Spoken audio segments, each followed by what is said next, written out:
가겠습니다. 페이지 92쪽에 보시면 고전소설 흥부전이라고 나와 있는 부분을 볼게요. 갈래 보시면 갈래 동그라미 쳐볼까요? 판소리개 소설. 그 판소리개 소설과 관련된 설명이 어디 나오냐면요. 페이지 95쪽 하단 부분에 나옵니다. 여기 볼게요. 페이지 95쪽 하단 부분에 보시면 보충자료라고 해서 판소리개 소설이라고 정리되어 있는 부분 찾으셨나요? 거기 읽으면서 거기서 판소리개 소설 정리할게요. 중요합니다. 지금 흥부전이라고 하는 작품의 갈래가 판소리개 소설이라고 나와 있는데 간단하게 보면요. 판소리개 소설이라고 하는 건 판소리가 소설로 정착한 것을 판소리개 소설이라고 설명을 합니다. 가볍게 말하면요. 아래 설명 볼게요. 1번 조선 후기. 판소리개 소설은 언제 나왔냐면 조선 후기에 등장했대요. 조선 후기. 그러면 조선시대 후기는요. 어떠한 변화를 가지고 있었냐면 신분 제도가 동요 흔들리기 시작을 했습니다. 신분 제도가 원래 양반이면 무조건 갑이었는데 양반의 지위가 흔들려서 평민들이 양반을 넘보기도 하고 양반을 놀리기도 하고. 무슨 말씀인지 이해되었어요? 두 번째, 조선 후기 때 서민들이 가지고 있던 의식이 성장하기 시작합니다. 이런 거죠. 예를 들어 호준이가 조선시대 때 평민이고 제가 양반이었는데 제가 호준이를 이유 없이 갈궜어요. 조선 전기시대 때는요. 호준이가 아무런 생각을 하지 않고 주인님이 나를 갈구니까 그 부분은 괜찮아 라고 납득하고 있다가 조선 후기로 가서는 나도 사람인데 왜 나한테 사람 대접을 안 해주는 거야? 처럼 서민들의 의식이 신장하기 시작하고 마지막 세 번째 독자층이 확대됩니다. 여기서 말하는 독자층이라고 하는 것은 문학이라고 하는 갈래를 즐기는 사람들이 많아졌다. 즉 기존에는 글을 아는 양반들만 문학을 즐겼다면 조선 후기에는요. 글을 모르지만 평민들까지 문학 작품을 즐기기 시작했습니다. 되셨죠? 등장한 2번 빗줄 판소리 사설을 2번 판소리 사설 동그라미 산문화 판소리의 사설을 3번 산문화해서 기록한 밑줄 서사문화 갈게요. 4번에 나와 있는 서사문학이라고 하는 건 그냥 소설과 같은 문학을 서사문학이라고 한다라고 기억하세요. 그러면 우리 지난 시간에 배웠던 제망매가와 수라는요 서사문학이라고 말하면 될까 안 될까? 안 돼요. 제망매가랑 수라라고 하는 건 시잖아요. 그죠? 근데 얘는 소설과 같은 문학만 서사문학이니까 백석의 수라와 제망매가는 서사문학이라고 보시면 안 되고요. 산문화라고 했을 때 이 화라고 하는 글자는 뭐뭐처럼 된답니다. 뭐뭐처럼 된다. 뭐뭐처럼 된다. 산문이라고 하는 두 글자의 뜻은 줄글이에요. 즉 산문화라고 하는 건 줄글처럼 된다. 같은 말 소설처럼 된다. 결국 판소리개 소설이라고 하는 것이 교과서에는 어렵게 나와 있지만 간단히 보시면 판소리가 소설로 정착된 것을 판소리개 소설이라고 한다라고 인지하시면 됩니다. 이어서 볼게요. 판소리 동그라미 쳐보자. 그러면 판소리개 소설은 판소리의 영향을 받았다라고 하니까 판소리를 여러분들이 꼭 알고 계셔야 되겠죠. 판소리는 전문적인 창자 밑줄 쳐보시면 이 전문적인 창자를 같은 말로 뭐라고 하냐면 소리꾼이라고 해요. 얼쑤 이러면서 소리내는 사람 소리꾼. 창자가 고수 밑줄 쳐볼까요? 고수는 북치는 사람이에요. 고수는 북치는 사람. 북장단에 맞춰 하나의 이야기를 소리를 부르는 상식으로 이루어지며 내용은 내용 동그라미 눈으로 볼게요. 민간에서 전승되던 설화를 기반으로 한다. 판소리계 소설은 이러한 판소리 사설을 일반 그대로 베껴 쓰거나 판소리계 소설은 아까 2번에 나와 있는 판소리의 사설을 1번 그대로 베껴서 쓰거나 2번 약간의 수식.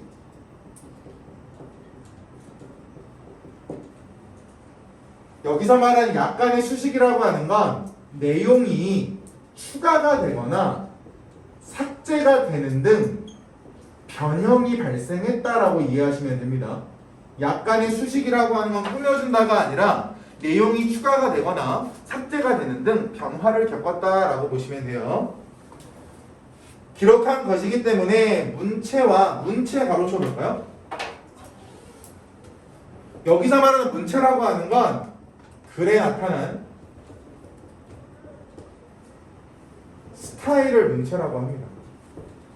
이런 거야. 예를 들어서 A라는 사람이 쓴 글과 B라고 하는 사람이 쓴 글의 스타일이 같을까요? 다를까요? 다를 거야. 그러한 스타일을, 즉 글에 나타난 스타일을 문체라고 설명을 합니다. 문체와 수사적 특징 가로쳐 볼까요? 여기서 말하는 수사라고 하는 말은 같은 말로 표현 방법. 수사라고 하는 두 글자는요, 표현 방법이라고 기억하시면 됩니다. 표현법, 은유법, 의인법 이런 것들 있죠. 수사적 특징, 인물형이라고 하는 건 인물형, 같은 말, 인물의 유형이요. 뭐 착한 사람이면 선인, 나쁜 사람이면 악인 이런 말들 있죠. 인물형과 세계관이 판소리와 매우 유사하다라고 나와 있습니다. 중요한 거 갈게요. 학교에서 이 부분을 하는지 안 하는지를 저한테 와서 말씀해 주셔야 되는데,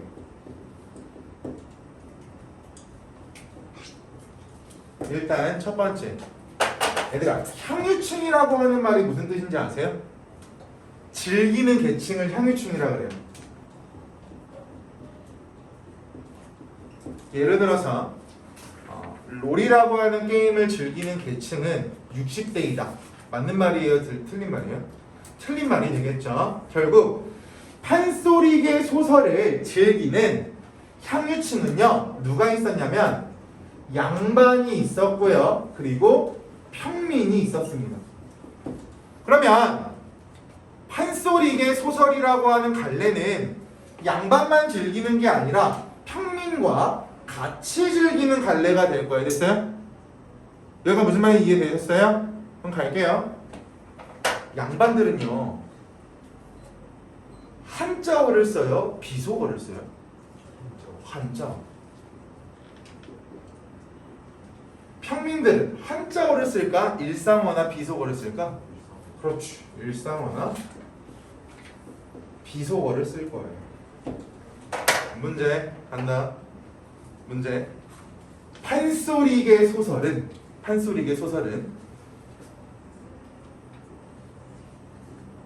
언어의 이중성이 나타난다. 이거 맞는 말이야? 틀린 말이야, 얘들아? 맞는 말이죠? 언어의 이중성이 나타나는 이유는 뭐가 다르니까? 향유층이 다르니까. 생각해보세요. 제가 지금 여러분들 앞에서 공연을 할 거야.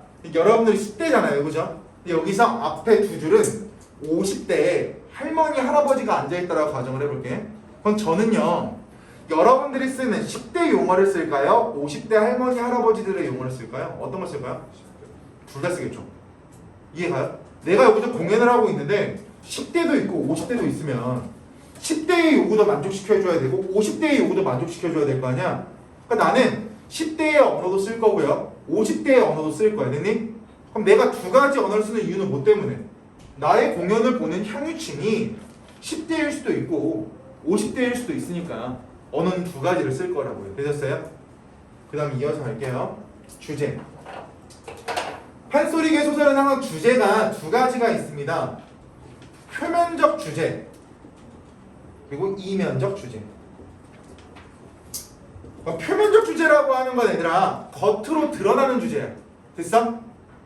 반면에 이면적 주제라고 하는 건 속에 꽁꽁 감춰져 있는 것을 이면적 주제라고 설명을 합니다. 표면적 주제는요, 양반과 평민을 대상으로 하고 있는 게 표면적 주제고, 이면적 주제는 평민을 대상으로 하고 있는 게 이면적 주제라고 보시면 돼요. 예를 들어 드릴게요. 얘들아, 춘향전이라는 작품 알아? 춘향전? 아세요? 누가 나와? 주인공? 이쁜 춘향이라는 사람이 나오고 해도 누가 나와요? 남자 주인공?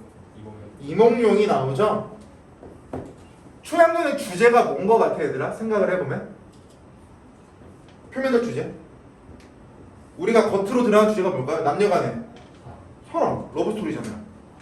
됐어요? 근데 이몽룡은 양반집 아들이죠. 춘향이는요, 기생의 딸입니다. 신분 차이가 있어 없어? 있죠. 근데 생각해봐. 조선시대 때 호준이가 춘향이야? 평민이에요? 제가 이몽룡이면 양반이죠. 평민과 양반이 결혼하는 건 말이 돼요? 안 돼요? 말이 안 되죠. 호준이는 항상 양반집을 보면서 아, 저 남자랑 결혼하고 싶다라고 생각을 하고 있었을 거라고.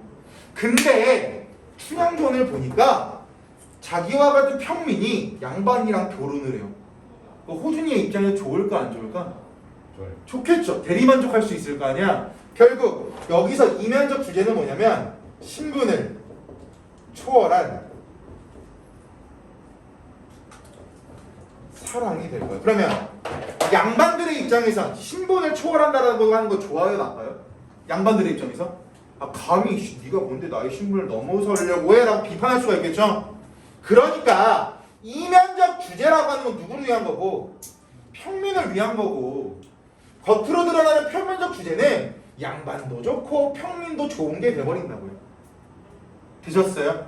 그래서 판소리계 소설은요, 언어도 이중성이고요, 주제도 이중성을 가져요. 겉으로 드러나는 거, 속에 감춰져 있는 거, 이런 식으로. 그래서 판소리계 소설이 어려워요. 볼 것도 좀 많고요. 무슨 말씀인지 이해되셨어요? 아직 한 가지 남았어. 설명을 다 해주는 이유는 여기를 아직 진도를 안 나갔다고 학교에서, 그죠?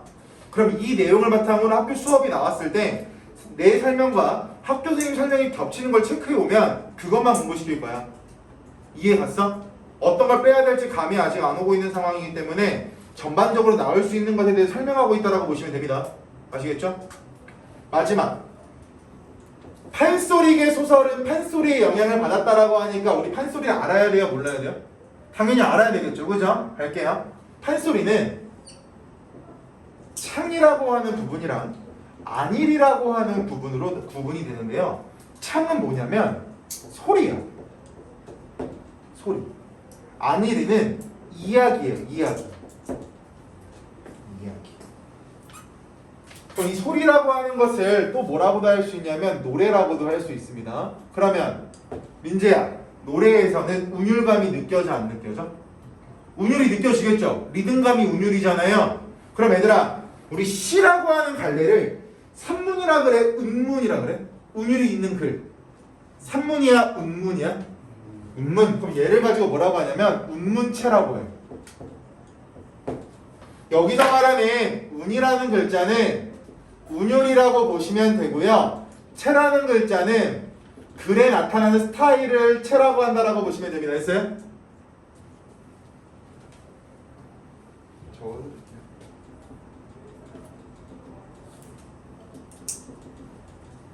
반면에 이야기라고 하는 것은 얘들아, 아까 우리가 줄글처럼 쓰는 걸 이야기라고 하잖아. 그럼 안일이라고 하는 부분은 운문체가 아니라 무슨 체가 나오냐면 산문체가 나올 거야. 산문체. 그럼 여기서 말하는 이야기라고 하는 건 산문이라고 말하는 줄글로 표현하는 스타일이 될 텐데, 따라서 판소리계 소설은 운문체와 산문체가 동시에 나타난다라고 말하면 맞는 문장이 됩니다. 됐어요? 그래서 판소리계 소설은 판소리의 영향을 받았기 때문에 판소리의 성격까지 여러분들이 알고 있어야 완벽한 학습이 된다라고 보시면 돼요. 그러니까 중요한 부분이거든요. 그래서 여기까지가 고등학교 1학년 과정이고 여기서 더 들어가면 고등학교 2학년 과정이라고 보시면 돼요. 근데 학교에서 어느 수준까지 설명할지 몰라서 전반적인 부분에 대해서 말씀을 드렸습니다. 됐죠?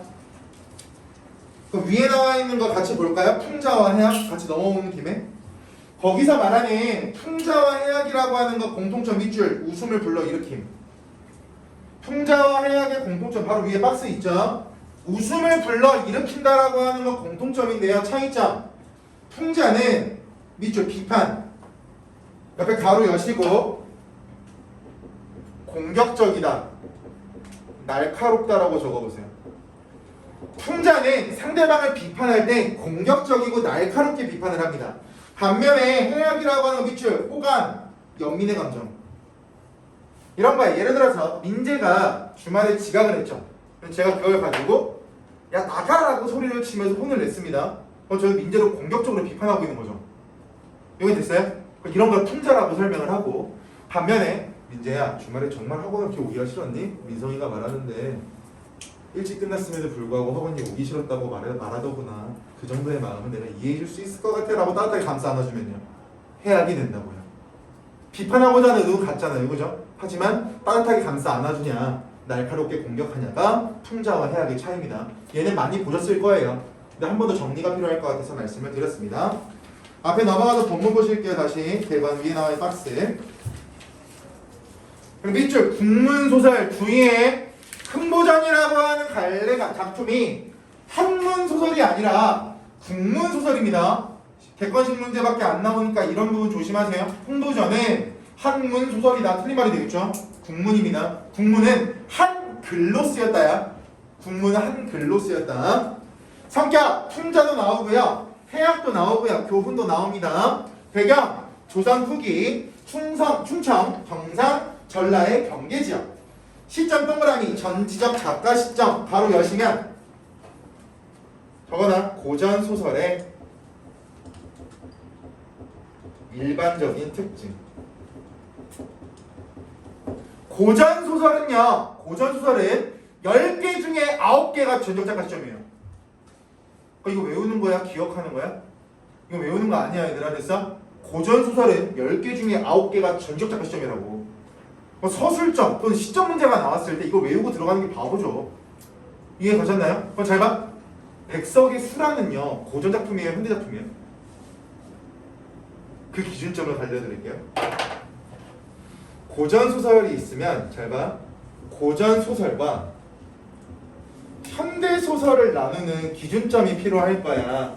여기까지 무슨 말씀인지 이해되셨어요? 이 기준점은 뭐냐면 가보개혁이에요. 한국사 배우시죠? 표정들이 다 왜 이래? 가보개혁 처음 하는 것처럼. 가보개혁 몇 년이에요? 1800년짜리. 어? 1800년. 1800년. 그럼 잘 봐. 원준아, 수라는 일제강점기 시대에 쓰였다라고 했잖아. 일제강점기는 1900년대야, 1800년대야? 1900년대지. 그럼 수라는 고전이야, 현대야? 현대가 되겠죠. 됐어요? 제왕래가 어느 시대라 그랬어? 무슨 나라 때? 신라 시대라고 했죠. 신라 시대는 가보개혁 전이야, 가보개혁 후야? 전. 그럼 고전 작품이에요, 현대 작품이에요? 고전 작품이 되겠죠. 조선 후기에 쓰인 게 판소리기 소설이라며, 흥부전이라며. 조선 후기는 당연히 가보개혁 전이야, 후야? 전이니까 고전 소설이라고. 이해갔어요? 그래서 고전과 현대만 구분이 되면 쉽게 맞출 수 있는 문제라고요. 전적 작가 시점은요. 이해갔니? 시점 외우지 마세요. 고전인지 현대인지만 구분하시라고요. 그거면 정답 안 해도 사이즈 나오잖아요. 가겠습니다. 주제 밑줄 권성징악 인과응보라고 나와 있는데요. 권성징악과 인과응보 묶어보세요. 딱 두 개만 빼서 묶어봐. 저거나 고전소설 일반적인 특징. 얘도 고전소설의 일반적인 특징이에요. 고전소설과 관련된 일반적인 특징들을 알고 계시면 여러분들이 다 외우지 않아도 문제에 적용할 수가 있다는 거고요. 그렇게 해야 학습 부담량이 줄어들겠죠. 갈게요. 권선징악이 무슨 뜻이에요? 말씀하세요. 듣고 있어요.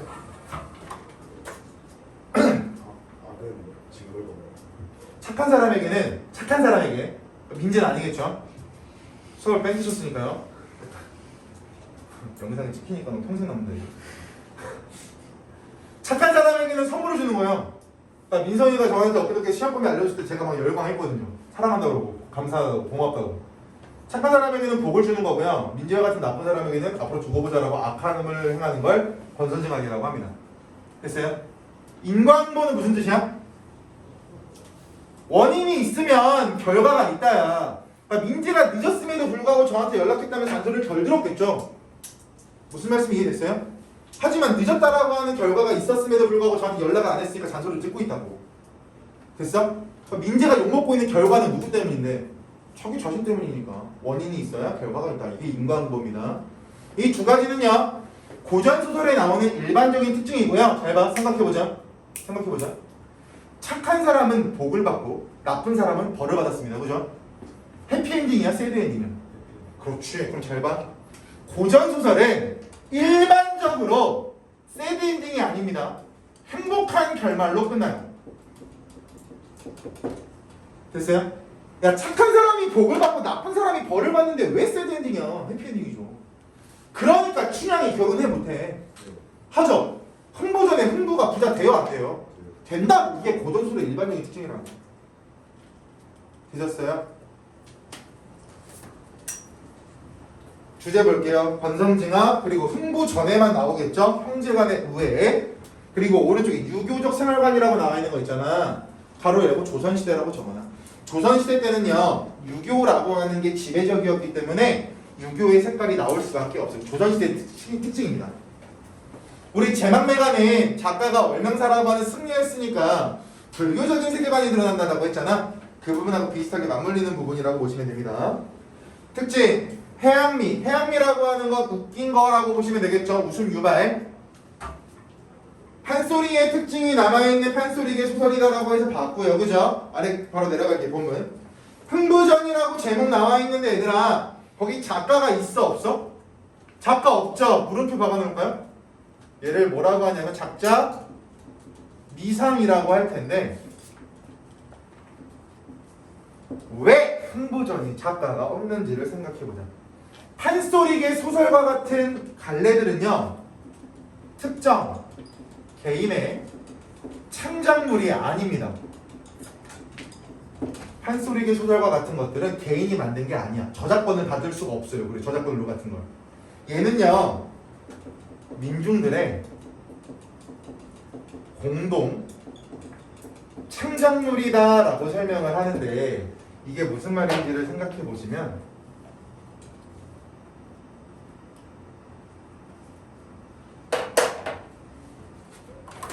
잘 봐. 정답은 칠판에 있어요.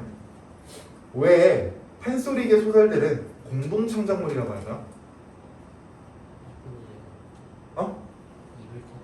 입을 타고 내려오니까 거의 다 왔습니다. 정답이 어딨냐면 원준이의 시선이 보고 있는 게 여기가 맞는지 모르겠네요.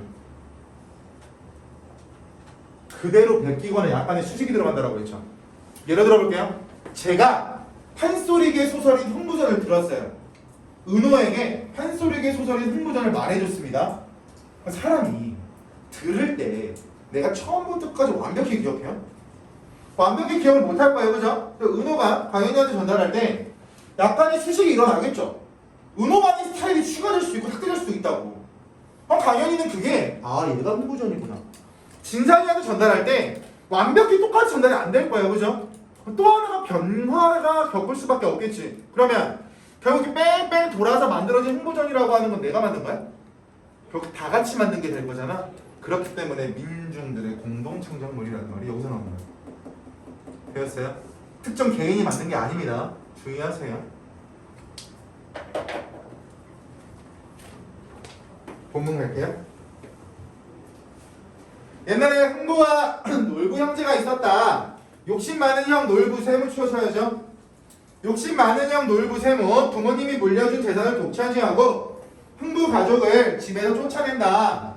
흥부는 여러 자식을 먹여 살리기 위해서 아내와 함께 온갖 일을 해보지만 가난을 면치 못한다.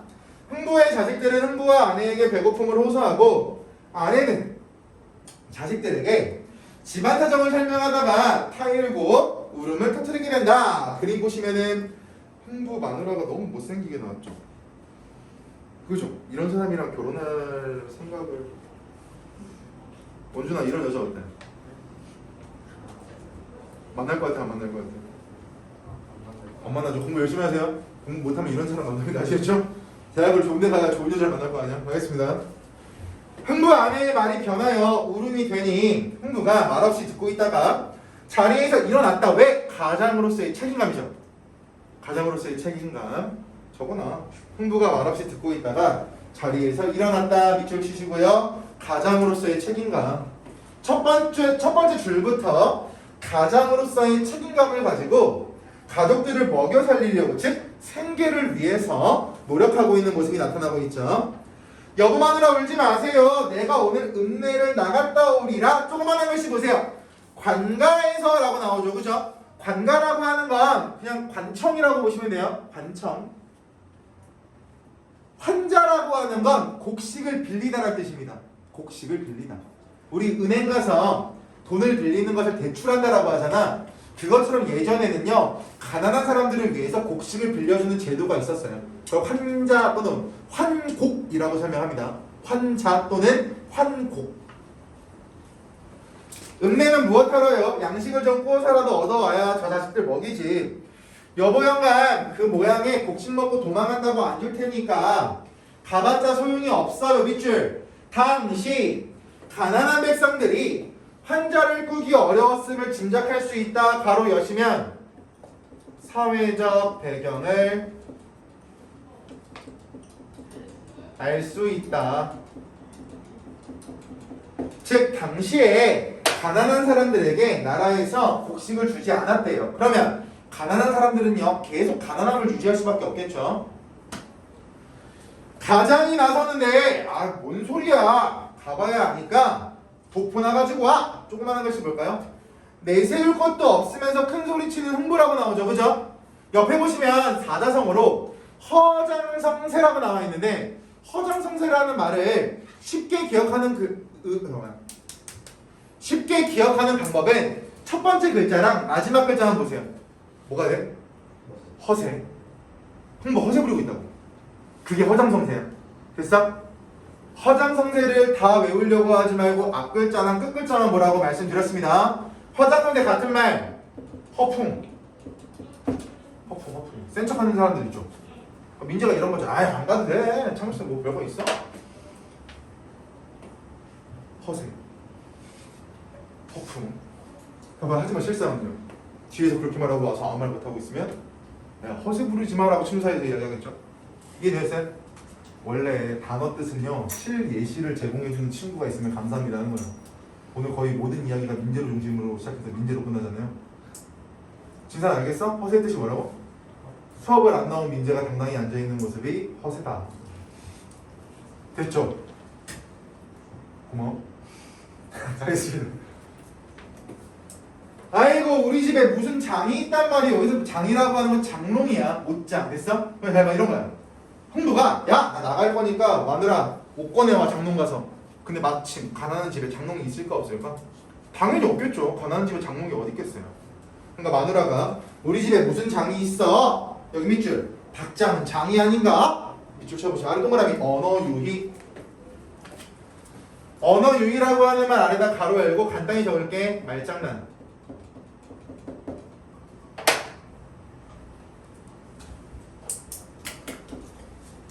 래퍼들이 라인 맞춘다라고 하는 개념으로 보여도 됩니다. 근데 결국 말장난을 통해서 밑줄 웃음 유발. 그러니까 이 작품은요, 해학성이 드러난다고요. 웃음을 유발하는 장치들이 시험지에 나올까 안 나올까? 그러면 당연히 나오죠. 됐어요?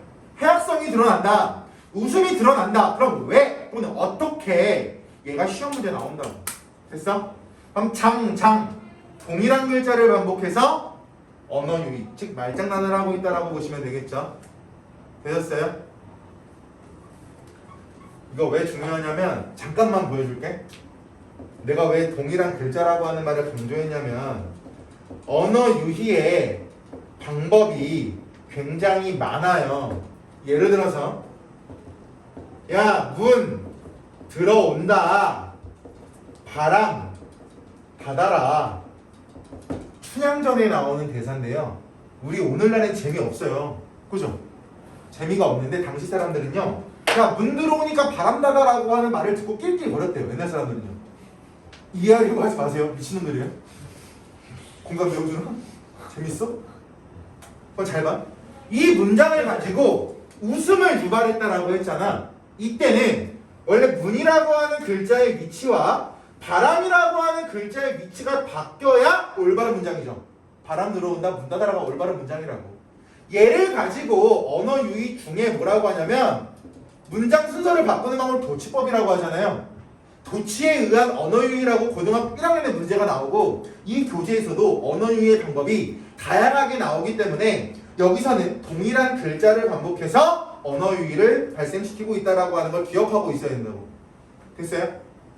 만약에 여기다가 밑줄 쳐놓고 닭장은 장 아닌가? 라고 하는 것과 동일한 언어 유희가 사용된 문장을 골라라라고 문제가 나왔다고 생각을 해보자. 얘는 정답이에요? 얘는 정답이 될 수 없다고. 그것 때문에 기억하고 있어야 된다는 거야. 닷은 또 어디에 있어요? 뒤뜰, 굴뚝 속에 가봐요. 그거 잘 봐. 굴뚝이라고 하는 건 연기가 나오는 속이 굴뚝이죠. 그럼 갓이 검정색이잖아요. 그럼 굴뚝에 넣은 이유는 너무 갓을 오래 쓰다 보니까 색이 바란 거죠. 굴뚝에 넣어놓고 돈이 없으니까 갓을 살 돈은 없었고 굴뚝에 넣어놓고 시커먼 색을 유지하기 위해서. 세상에 갓을 어찌 굴뚝 속에 두었단 말입니까? 아, 그런 게 아니라 지난번 국상 왕실의 초상 뒤에 어느 친구한테 흰 갓을 하나 얻었는데 잘 봐. 장례식장 가서 갓을 얻었답니다. 하얀 색깔 갓을.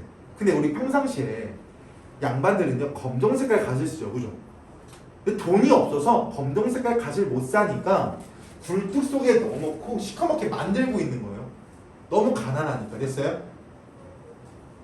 우리 형편에 칠을 쓸 수도 없고 연기에 그을려 쓰려고 굴뚝 속에 넣어둔 지 오래입니다. 조그마한 걸 쓰보세요. 밑줄. 비극적인 상황을 해학적으로 표현하여 웃음으로 승화.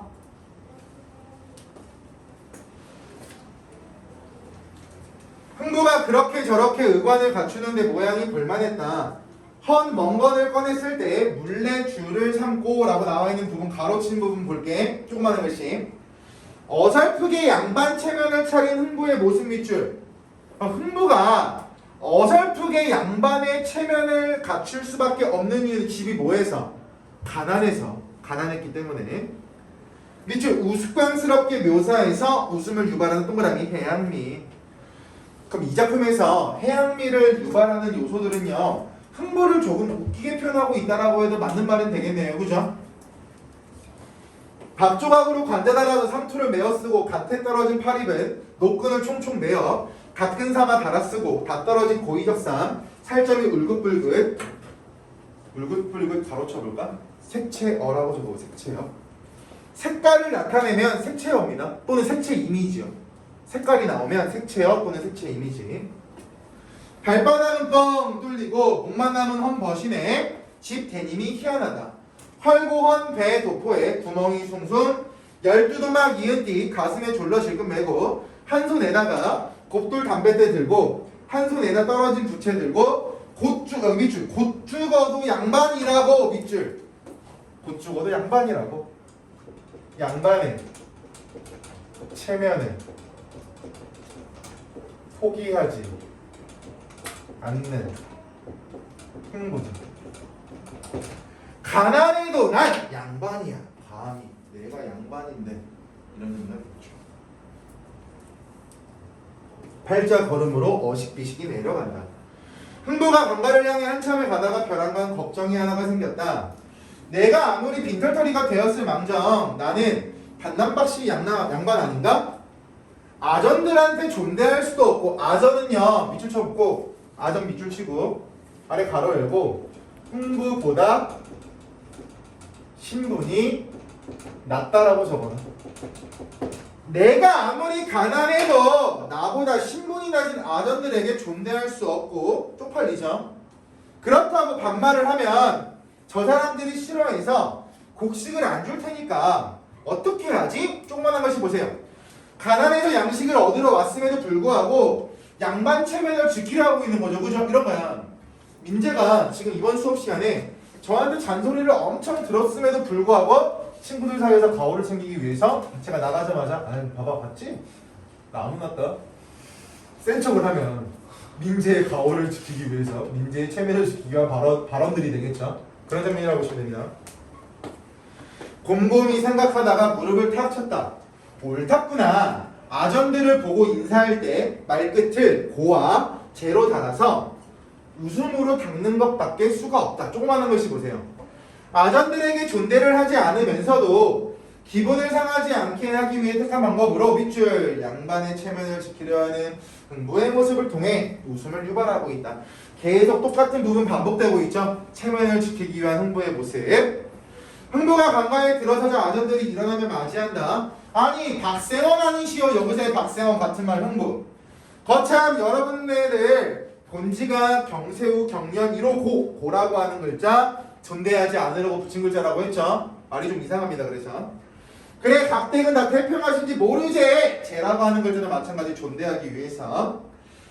우리야 편합니다만 백시장 즉 백시장은 흥부의 형 놀부 기후 안녕하세요. 우리 백시장이사 여전하시제. 계속 반말을 하기 위해서 하면 체면을 시키기 위해서. 그런데 박생원 흥부 어찐 걸음을 하셨습니까? 까지 보면 시간이 없으니까 여기까지 하고 목요일날 94쪽부터 해서 진도를 목요일날 끝내겠습니다. 한 10분에서 20분 걸릴 것 같거든요. 목요일날 됐어요? 잘 들어. 목요일날 오면 수업 계획 먼저 말해줄게요.